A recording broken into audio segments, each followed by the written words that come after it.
Merci, Monsieur le Président. Je ne vais pas épiloguer beaucoup sur les désaccords qui sont connus entre recettes et dépenses et qui opposent pas simplement la France insoumise qui serait passionnée par l'impôt, mais la gauche tout entière qui appelle qu'on puisse prélever davantage de recettes pour améliorer nos comptes publics. Et d'ailleurs, on pense qu'au fond, quand bien même vous le souhaiteriez, vous ne pourriez pas améliorer durablement nos soldes publics que par la diminution de la dépense, tant les besoins sont énormes, ça a été dit précédemment, en termes de réindustrialisation, du fait des évolutions démographiques de nos sociétés, des crises écologiques, j'en passe, mais il y a une forme d'impasse à cette politique qui exclut des possibilités, celles de prélèvement durable sur les ménages, les entreprises les plus aisées.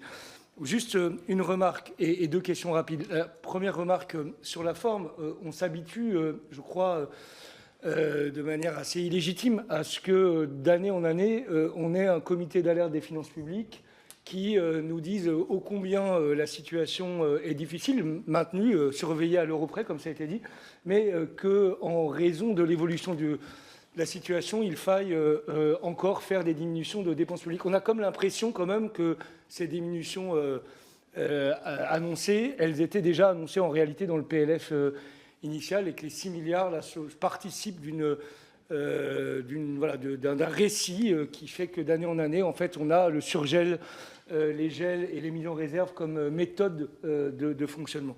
Et c'est, je crois, démocratiquement contestable. Deux remarques rapides. D'ailleurs, si tout va bien dans le meilleur des mondes, comme vous le sembliez l'indiquer, Monsieur le Ministre, on ne voit pas bien pourquoi on fait 6 milliards d'euros d'économie maintenant. Soit que la situation s'est vraiment détériorée et donc il faut prendre des mesures en recettes, en dépenses, soit il n'y a pas de problème et dans ce cas-là, on maintient le PLF tel qu'il était. Mais on a 6 milliards de baisse annoncée. On s'interroge sur la ventilation. On a compris qu'on n'aurait pas la réponse aujourd'hui. Mais sur l'articulation de ces diminutions avec les ambitions en termes d'électrification qui ont été données et, de manière plus générale, d'ambition de souveraineté écologique notamment, et des baisses annoncées des moyens aux collectivités territoriales. J'y reviens pas.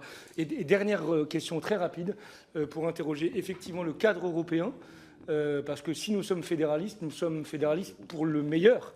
Et nous considérons qu'effectivement la succession des crises appellerait peut-être une révision de la doctrine qui, ma foi, a une trentaine d'années et qui ne semble plus adaptée non seulement à ce que font les autres continents dans le monde entier, mais à ce que sont l'importance des crises, qui appellerait qu'on ait peut-être le regard un peu moins penché sur le déficit et la dette publique. Merci.